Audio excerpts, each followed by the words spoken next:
This channel does not promote any violent, harmful, or illegal activities. All content provided by this channel is meant for an educational purpose only.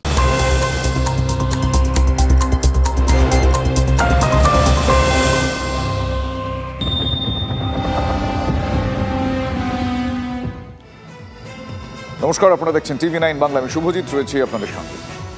সাদা কাগজ আর সেই সাদা কাগজের সই, সেটাকেই ধর্ষণ বলে চালানো হয়েছে। ভাইরাল ভিডিওয়ে এমন অভিযোগের সত্যতা নিয়ে প্রশ্ন তুললেন সন্দেশখালীর আন্দোলনকারীদের একাংশ।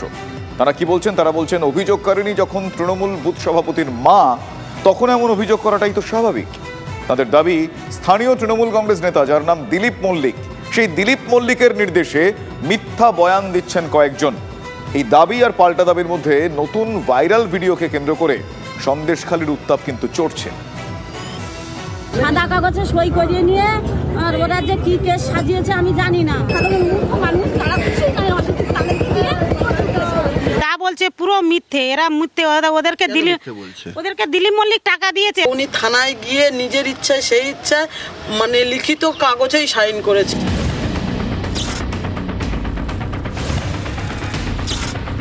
সাদা কাগজে সই করিয়েছিলেন মাম্পি দাস। জাতীয় মহিলা কমিশনের কাছে দায়ের হওয়া অভিযোগপত্রে ধর্ষণের উল্লেখ রয়েছে, তার জানা ছিল না। ভাইরাল ভিডিওয়ে এমনই দাবি করেছিলেন এক মহিলা, যাকে হাতিয়ার করে সুর চড়ায় তৃণমূল। এই শতাব্দীতে এসেও আমাদের বলতে হবে যে আমাকে লিখিয়ে নিচ্ছে আমার উপর ধর্ষণ করা হয়েছে। বেচারা জানতোই না, তারা এখন সমস্ত বলছে টিভির কাছে ডেকে ডেকে, যেটা আমরা দেখতে পাচ্ছি। সন্দেশখালীর সাদা কাগজে সই বিতর্কে নতুন মোড়। অভিযোগকারিনী তৃণমূল যোগকে নিশানা করলেন আন্দোলনকারীদের একাংশ। তারা বলছেন, যিনি মুখ খুলেছেন তার ছেলে যে তৃণমূলে বুথ সভাপতি। তৃণমূল নেতার মা বলেই ভোল বদল বলে দাবি আন্দোলনকারীদের একাংশের। এখানেই উঠে আসছে স্থানীয় তৃণমূল নেতা দিলীপ মল্লিকের নাম, যার নির্দেশে মিথ্যা বয়ান বলে অভিযোগ প্রতিবাদীদের। সন্দেশখালী নিয়ে সরগরম লোকসভা ভোটের ময়দান। সন্দেশখালীতে কিছু ঘটেছে কি ঘটেনি সেই প্রশ্নেই তরজা তুঙ্গে। ওনার হাজবেন্ডই তো টিএমসির বুথ সভাপতি, ওনার হাজবেন্ড তো টিএমসির বুথ সভাপতি, তো উনি বলবেন না তো কে বলবে? উনি টাকা খেয়েছে। ওই একটাই মহিলার সঙ্গে হয়নি বলে কি আর মহিলার সঙ্গে হয়নি? ও মহিলা কতদিন এসছে সন্দেশখালীতে? আর মানুষের সঙ্গেই হয়েছে এই অত্যাচারটা কম বেশি, যেখানে থানা কোনো কথা নিত না। আমরা সাধারণ পাবলিক ছিলাম, তাই আমাদেরকে তুলে তুলে নিয়ে যেত। কিন্তু এখন টিএমসির বউরা, নেতা কমরেডের বউরা বেরিয়ে বহু রকম বলছে। যদিও তৃণমূলের চাপের কথা অস্বীকার করেছেন অভিযোগকারিনীর পুত্রবধূ। আমাদের উপর যদি নির্যাতন হয় সেটা আমরা যাব, আমাদের শাশুড়িকেই পাঠাবো নিশ্চয়ই। রাতে শিবু হাজরার পার্টি অফিসে মিটিং করতে যেতে হয় না, এটা আমরা চাই। তাহলে স্বনির্ভর গোষ্ঠী যারা প্রধান ছিলেন তারা মিথ্যে কথা বলছেন। জিজ্ঞাসা করুন, তাদেরকে জিজ্ঞাসা করুন, তারা ঠিকটা বলতে পারবে। বয়ান বদলে আন্দোলনকারীরা যার বিরুদ্ধে মদত দেওয়ার অভিযোগ করেছেন, সেই তৃণমূল নেতা দিলীপ মল্লিকের আরও কুকীর্তির সামনে এসেছে। সন্দেশখালী প্রাক্তন বিডিওকে মারধরের ঘটনায় দিলীপ মল্লিকও জড়িত বলে দাবি আন্দোলনকারীদের। তৎকালীন বিডিওর অভিযোগপত্রে নাম ছিল তৃণমূল নেতা দিলীপের। TV9 যোগাযোগ করলেও প্রতিক্রিয়া মেলেনি দিলীপের। দিলীপ মল্লিক তো নিজেই মেরেছে, প্রথমে কৌশিক ভট্টাচার্যকে খুন করার চেষ্টা করেছিল। আমরা তাহলে কৌশিক ভট্টাচার্য যদি একটা ভিডিও হয়ে সে যদি নিজের জীবনে নিরাপত্তা না পেতে পারে, আমরা তো সাধারণ মানুষ, আমাদের জীবনের নিরাপত্তা কি আছে? পরপর ভাইরাল ভিডিও সত্যাসত্য নিয়ে যখন সন্দেশখালীতে জোর বিতর্ক, তখন আরও এক ভাইরাল ভিডিও ঘিরে নতুন করে তোলপাড় বঙ্গ রাজনীতি। আন্দোলনকারীদের টাকা বিলের প্রসঙ্গ উঠে আসে ভিডিওয় কথোপকথনে। প্রথম ভিডিওর মতো নতুন ভিডিওতে দেখা যায় বিজেপির মণ্ডল সভাপতি গঙ্গাধর কয়ালকে। আন্দোলন চালিয়ে যেতে কি কি দরকার তা নিয়ে আলোচনা শোনা যায় ভিডিও ক্লিপে। ৭২ জনের মতো পেয়েছে। একবার পেয়েছে না দুবার তিন? একবার। আন্দোলনকারী মহিলাদের যে টাকা পয়সা দেওয়া হয়েছিল অ্যামাউন্ট কি ছিল? ২,০০০ বেশি ছিল। ওগুলো সব বানানো ফেক ভিডিও। ইতিমধ্যে গঙ্গাধর কয়াল হাইকোর্টে গেছে। আমরা চাই এটা সিবিআই নিয়ে, সিবিআই নিলে ভাইপোর যে চক্রান্ত ফাঁস হবে। বিজেপির নেতারা স্বীকার করছে যে কোনো ধর্ষণ হয়নি। ভুয়ো অভিযোগ দিয়ে তৃণমূল নেতাদের জেলে ঢোকানোর জন্য আমরা বাংলার ১০ কোটি মানুষকে দেশের ১৪০ কোটি মানুষের কাছে ছোট করেছি। আন্দোলনের 3 মাস পর ভোটের সময় কেন একের পর এক ভিডিও সামনে আসছে? আগে কোথায় ছিলেন এই মহিলারা? প্রশ্ন তুলছেন সন্দেশখালীর প্রতিবাদীদের একাংশ। এই নিয়ে দাবি পাল্টা দাবি ঘিরে উত্তাল সন্দেশখালী। সন্দেশখালী থেকে সৌরভ দত্তের রিপোর্ট, TV9 বাংলা। সন্দেশখালী আবহে ভোটের প্রচার, তাও আবার চতুর্থ দফা ভোটের আগে শেষ রবিবার। একই দিনে ব্যারাকপুরের এক প্রান্তে রয়েছেন প্রধানমন্ত্রী নরেন্দ্র মোদী, অন্য প্রান্তে রয়েছেন মুখ্যমন্ত্রী মমতা বন্দ্যোপাধ্যায়। আজ নরেন্দ্র মোদীকে এক্স মানে প্রাক্তন প্রধানমন্ত্রী বলে ঠেস দিয়ে ফেললেন মমতা বন্দ্যোপাধ্যায়। আক্রমণ শানালেন প্রধানমন্ত্রীও। বাংলার শাসক দলকে নিশানা করে মোদী মন্তব্য, তৃণমূলের মস্তান ভাইপো বাংলাকে মেরে ফেলবে। দিলেন 5খানা গ্যারান্টিও। আসুন দেখি। একেই বোধহয় বলে হাই ভোল্টেজ। একই দিনে একই লোকসভা কেন্দ্রে প্রচারে প্রধানমন্ত্রী মুখ্যমন্ত্রী। ব্যারাকপুরে মোদী, ব্যারাকপুরে মমতা, প্রথমজন ভাটপাড়ায়, দ্বিতীয়জন আমডাঙ্গায়।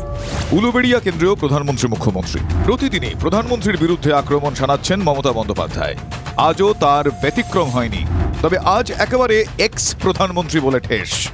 আমি এখানে যখন মিটিং করছি তখন আমাদের দেশের বিদায়ী প্রধানমন্ত্রী মানে এক্স প্রাইম মিনিস্টার তিনিও ব্যারাকপুরে মিটিং করেছেন। তৃণমূলের দিকে বারবার অভিযোগের তীর ছুড়েছেন নরেন্দ্র মোদী।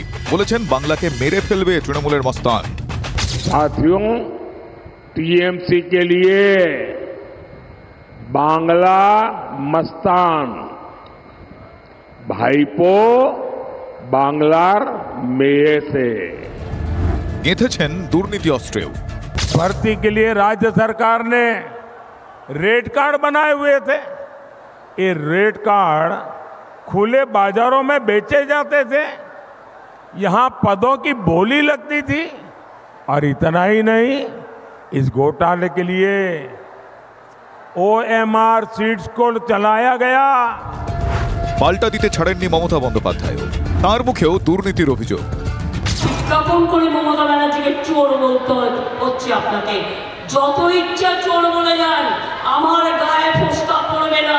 ওটা আপনারা যে কতটা ভয় পেয়েছেন এটা তারই প্রমাণ, কারণ টাকা খরচ করে আপনাকে মমতা ব্যানার্জির বিরুদ্ধে এইসব কথা বলতে হচ্ছে।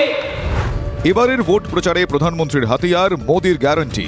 চতুর্থ দফার ভোটের আগের দিন প্রচারে এসে 5 গ্যারান্টির স্বপ্ন দেখিয়েছেন নরেন্দ্র মোদী। বলেছেন ধর্মের ভিত্তিতে সংরক্ষণ দেওয়া হবে না, SC ST OBCদের সংরক্ষণ কেউ আটকাতে পারবে না, রামনবমী পালন কেউ রুখতে পারবে না, রাম মন্দির নিয়ে সুপ্রিম কোর্টের রায় বদলানো যাবে না, বাংলায় CAA আইন প্রণয়ন কেউ আটকাতে পারবে না। बंगाल को 5 गारंटी दे रहा हूं। আপনার গ্যারান্টি আমি ফুৎকার দিয়ে উড়িয়ে দিলাম। जब तक मोदी है, CAA कानून को भी कोई रद्द नहीं कर पाएगा। তিনি নাকি গ্যারান্টি দিয়েছেন। কি গ্যারান্টি? না তো ক্যা মতুয়াদের করতেই হবে। আমি বলছি গায়ের জোরে হবে না। धर्म के आधार पर आरक्षण नहीं दिया जाएगा। আমরা নাকি মাইনরিটিজদের রিজার্ভেশন দিয়ে দেবো শিডিউল কাস্টের কোটা ছেড়ে। আমি মাইনরিটি বেল্টে দাঁড়িয়ে বলছি, আপনার বুকের পাটা থাকলে আপনি একথা মাইনরিটি বেল্টে দাঁড়িয়ে বলতে পারবেন না। তার কারণ আমি এতটাই সাচ্চা। এখনো প্রকৃতির উত্তাপ একটু কম, ভোট বঙ্গ অবশ্য তেতেই রয়েছে। Bureau report, TV9 Bangla. আগামীকাল মানে রাত পোহালেই সোমবার বাংলায় ভোট চতুর্থী। আর এই দফায় ভোট হবে 5 জেলার 8টি কেন্দ্রে। মোট 75 জন প্রার্থীর ভাগ্য নির্ধারিত হবে, যাদের মধ্যে রয়েছেন অধীর রঞ্জন চৌধুরী, রয়েছেন দিলীপ ঘোষ, মহুয়া মৈত্র, শত্রুঘ্ন সিনহা, শতাব্দী রায়, ইউসুফ পাঠান, কীর্তি আজাদের মতো হেভিওয়েট প্রার্থীরা। এই দফায় ভোটে হতে চলা 8টি আসনের মধ্যে তৃণমূল কংগ্রেস জিতেছিল 4টিতে, বিজেপি জিতেছিল 3টিতে আর 1টিতে কংগ্রেস। তাই ভোট নির্বিঘ্নে করতে এবার 600 কোম্পানি বাহিনী নামাচ্ছে কমিশন। দেখতে দেখতে ফোর্থ গিয়ারে পৌঁছে গেল লোকসভা ভোট। সোমবার চতুর্থ দফায় দেশের 96 আসনে ভোট। তার মধ্যে রয়েছে বাংলার 8টি কেন্দ্র: কৃষ্ণনগর, রানাঘাট, বোলপুর, বীরভূম, বহরমপুর, বর্ধমান পূর্ব, বর্ধমান দুর্গাপুর এবং আসানসোল। প্রথম 3 দফা থেকে চতুর্থ দফার ভোট ধারে ভারে এবং চরিত্রগতভাবে কিছুটা আলাদা হতে চলেছে। এই প্রথম অনুব্রত মণ্ডলকে ছাড়া লোকসভা ভোট হবে বীরভূমে। শতাব্দী অসিত মালদের কাছে খেলা কি এবার একটু কঠিন হতে চলেছে? নজর থাকবে বর্ধমান দুর্গাপুরেও। শীর্ষ নেতৃত্বের নির্দেশে মেদিনীপুর ছেড়ে এবার এই কেন্দ্রে প্রার্থী হয়েছেন দিলীপ ঘোষ। তার সাংগঠনিক দক্ষতার পরীক্ষা হবে এই দফায়। দিলীপের প্রধান প্রতিপক্ষ তৃণমূলের কীর্তি আজাদ। কৃষ্ণনগরে মহুয়া মৈত্র বনাম অমৃতা রায়ের লড়াইও বেশ হাড্ডাহাড্ডি হবে বলে মনে করছেন ভোট পণ্ডিতরা। সাংসদ পদ বাতিলের পর আসন ধরে রাখতে মরিয়া মহুয়া। রানাঘাটে তৃণমূলের মুকুটমণি অধিকারী বনাম বিজেপি জগন্নাথ সরকারের টক্করও জোরদার হবে বলে মনে করা হচ্ছে। সিএএ আবহে মতুয়া ভোট কোন দিকে যায়, বিশ্লেষকদের নজর থাকবে সেদিকেও। এই দফায় হাই ভোল্টেজ কেন্দ্রের শীর্ষে থাকবে বহরমপুর। ডাবল হ্যাট্রিকের সামনে দাঁড়িয়ে ভোট ময়দানে নামছেন অধীর চৌধুরী। তার বিপরীতে রয়েছেন তৃণমূলের ক্রিকেটার প্রার্থী ইউসুফ পাঠান এবং বিজেপির চিকিৎসক প্রার্থী নির্মল সাহা। অনেকেই বলছেন অধীরের লড়াই এবার একটু কঠিন। তবে চ্যালেঞ্জ যতই কঠিন হোক, তিনি যে সহজে মাঠ ছাড়তে রাজি নন ভোটের কয়েক ঘন্টা আগেও তা স্পষ্ট করে দিলেন। শনিবার রাতে বহরমপুর পুরসভার আবাসনে উত্তেজনা ছড়ায়। অভিযোগ, জোড়া ফুলে ভোট না দিলে আবাসন থেকে বের করে দেওয়ার হুমকি দেয় তৃণমূলের লোকজন। শ্লীলতাহানির অভিযোগও ওঠে। টিএমসির কিছু মদ মাতালে লোক, তাদের একটাই বক্তব্য, এখানে কংগ্রেস পার্টিকে ভোট দিলে তোমাদের এই বিল্ডিংয়ে থাকতে দেবো না, বিল্ডিং আমরা ভেঙে গুড়িয়ে দেবো। মহিলারা প্রতিবাদ করেছে, তার জন্য তাদেরকে শ্লীলতাহানি করার চেষ্টা করা হয়েছে। এরপরে এখানকার সব মহিলা যখন তারা প্রতিবাদে মুখর হয়েছে, সেই সমস্ত হারমাদদের দল তারা এখান থেকে পালিয়েছে। শুধু বাঘা বাঘা প্রার্থীদেরই নয়, চতুর্থ দফার ভোট নির্বাচন কমিশনের কাছেও বড় চ্যালেঞ্জ। কারণ বীরভূম, বোলপুর, বহরমপুরের মতন আসনগুলোর ট্র্যাক রেকর্ড খুব একটা ভালো নয়। অতীতে ভোট হিংসায় একাধিক নজির আছে এখানে। সেই ছবির পুনরাবৃত্তি যাতে না হয় সেটা নিশ্চিত করতে বজ্রআটনির ব্যবস্থা করেছে নির্বাচন কমিশন। ভোট ফেজে মোট 596 কোম্পানি কেন্দ্রীয় বাহিনী মোতায়েন করা হচ্ছে। এর মধ্যে শুধু বর্ধমান পূর্বেই থাকবে 152 কোম্পানি, বীরভূমে 131 কোম্পানি। বাকি 3 দফার মতন চতুর্থ দফাতেও কমিশন নির্বিঘ্নে ভোট করার রেকর্ড অক্ষত রাখতে পারবে কিনা সেটাই দেখার। Bureau report, TV9 Bangla. Bangla বিরোধীকে ভোট প্রচারে জোর তরজায় এবার তৃণমূল কংগ্রেস এবং বিজেপি। 24-এর ভোট যেন 26-এর মহড়া হতে চলেছে। গোটা প্রচার পর্বে রাজ্য আর কেন্দ্রের দুই শাসকই বাঙালির জাতিসত্তার অস্ত্রে শান দিচ্ছে। আর সে কারণেই এবার বাংলা বিরোধী বলে একে অপরকে নিশানা করছে দুই ফুল, জোড়া ফুল এবং পদ্ম ফুল। বিজেপি বাংলা বিরোধী। স্বামী বিবেকানন্দকে বলছে অজ্ঞ বামপন্থী প্রোডাক্ট। আমরা এই কারণে বিজেপিকে বাংলা বিরোধী বলছি। বিজেপিকে ভোট দেবেন যাতে 26-এ নয়, এই 24-এ ঠগি পিসিকে প্রাক্তন মুখ্যমন্ত্রী করতে পারি। ভোটটা লোকসভার, বঙ্গে তা যেন 26-এর বিধানসভা নির্বাচনের মহড়া। প্রধান দুই প্রতিপক্ষের প্রচারের সিংহভাগ জুড়েই থাকছে আগামী বিধানসভা ভোটে রাজ্যের সরকার বদলের। তারা বাঙালি জাতিসত্তার আবেগ অস্ত্রে শান দিচ্ছে বলেই মনে করছেন রাজনীতির কারবারিরা। আর তার সঙ্গে সাজুজ্য রেখেই কে বেশি বাংলা বিরোধী তা নিয়ে প্রচার চালাচ্ছেন কেন্দ্র আর রাজ্যের শাসক দলের নেতারা। একদিকে তৃণমূল নিয়ম করে আক্রমণ শানাচ্ছে বিজেপি বঙ্গবিরোধী, পাল্টা পদ্ম শিবির হুঙ্কার ছুটছে 2026 পর্যন্ত যাবে না তৃণমূল সরকার। লোকসভা ভোট, অথচ বিজেপির বিজ্ঞাপন জুড়ে থাকছে এই সরকারের বিদায়ের সূচনা করে। লোকসভা ভোটে বাংলা বিরোধীদের বিসর্জন, এই শব্দবন্ধে ভোট প্রচারের সুর বেঁধেছে তৃণমূল কংগ্রেস।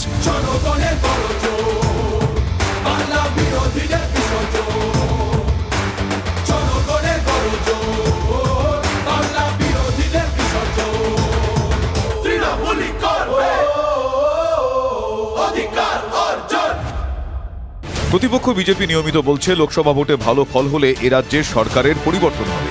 তৃণমূলের কত নেতার নেত্রী গভীর রাতে বিজেপির সঙ্গে যোগাযোগ করছে, আর যেভাবে তৃণমূলের বিরুদ্ধে বিভিন্ন জায়গায় তথ্য সরবরাহ করছে, এবার লোকসভা নির্বাচনের ধাক্কার পর সেটা আরও বাড়বে। এই সরকার 2026 পর্যন্ত টেনে নিয়ে যেতে পারবেন না মুখ্যমন্ত্রী মমতা বন্দ্যোপাধ্যায়। যারা বাংলার রায় নির্বাচিত হয়ে বিধায়ক বা সাংসদ হয়ে বাংলার ন্যায্য পাওনা আটকে দেওয়ার জন্য দিল্লিতে গিয়ে তদবির করে আসে, সেই বাংলা বিরোধী বিজেপির মুখোশটা খুলে তাদের আসল চিত্রটা মানুষের সামনে তুলে ধরেছে। তাই এই বাংলার মানুষ এই বাংলা বিরোধী বিজেপিকে বর্জন করবে। বাংলা বিরোধী বলে একে অপরকে আক্রমণ তৃণমূল বিজেপির, দুই ফুলকে একই বন্ধনীতে ফেলে বিঁধছে সিপিএম। মানুষের কি হবে এসব বাদ দিয়ে এমন পারস্পরিকভাবে তৃণমূল বিজেপি করছে যেটা খুব বিপজ্জনক, খুব বিপজ্জনক। যেন মনে হচ্ছে না পঞ্চায়েতের নির্বাচন কি পৌরসভার নির্বাচন, এইভাবে পারলে চলছে। বাঙালি আবেগ অস্ত্রে ভর করেই যে আগামী দিনের রাজনীতিতে এ রাজ্যে ফায়দা তুলতে চায় জোড়াফুল অথবা পদ্মফুল, সেটা অন্তত স্পষ্ট হচ্ছে এই গোটা লোকসভা ভোটের প্রচার পর্বে। ক্যামেরায় তুষার ঘটকের সঙ্গে প্রদীপ্তকান্তি ঘোষ, TV9 বাংলা, কলকাতা। গত সোমবার থেকে বিক্ষিপ্ত ঝড় বৃষ্টি চলছে বাংলায়, সে কারণেই এখন ছুটিতে তাপপ্রবাহ। কিন্তু এবার মনে হচ্ছে সুখের দিন শেষ। তার কারণ জ্যৈষ্ঠের শুরুতে আবারও তাপপ্রবাহের জুজু। কোথায় পৌঁছতে পারে তাপমাত্রা, আসুন দেখি।